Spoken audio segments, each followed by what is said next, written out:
eggs. 2 pieces. The size of the eggs I'm using is C1.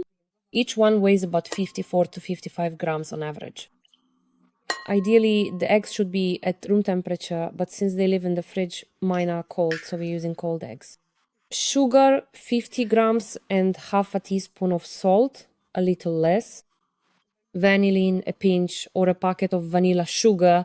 All of this needs to be beaten well. Not just to combine the ingredients, but to beat the eggs with the sugar into a foam. Yes, these are pancakes, but believe me, the amount of flour we add depends on the size of the eggs. If you take 2 large eggs, 70 grams each, that's 140 grams of egg, which is significantly more. Butter, 50 grams. I've melted it, now I'm adding it. So the size of the egg also matters. Milk, 300 milliliters. I've warmed it up, the temperature is 50 to 55 degrees, so it's nice and warm. I'm adding it to the eggs. All the ingredients need to be well combined together. I mix all of this on the lowest speed. I still want to keep a bit of that air from the eggs. I'm adding 210 grams of premium wheat flour. The amount depends on the size of the eggs. 10 grams of baking powder. That's it. And now again on the lowest speed, I combine the ingredients. You need to make a nice smooth dough. Mix well for about a minute, up to 1 minute, and it's done. This is what it should look like. Let me show you the consistency. As you can see, the air is still there. That's it, perfect. Important. It's important to let the dough rest for about 10 minutes at room temperature. Leave it for 10 minutes and only after that will we start baking the pancakes. I'm heating the pan at, look, my stove goes up to 9. So to heat the pan and cook the pancakes, we'll use medium heat. Never cook them on maximum heat. So my maximum is 9 and I'll be heating and cooking at level 6 or 7. And we do everything so that the pancakes are even, all stacked nicely. Just see how much butter fits in the ladle and pour the same amount each time so they're all about the same size. If you have 2 pans, that's great, it will speed up the whole process.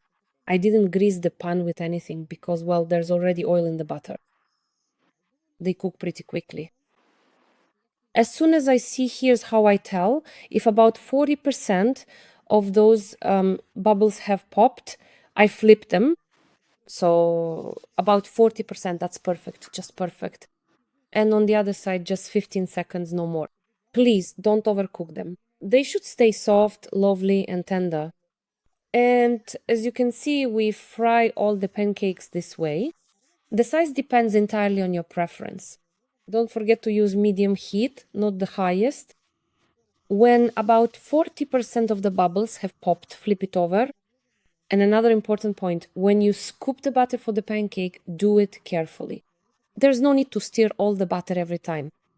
Carefully scoop up the right amount of batter and pour it onto the pan. Repeat this process for all of them. Just look at this beauty. Optional honey, butter, condensed milk.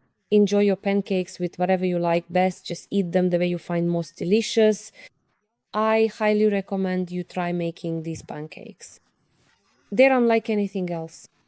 Let me show you the texture right now. This is delicious. They are so tender.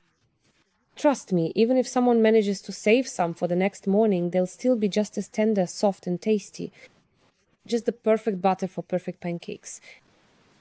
Take a look.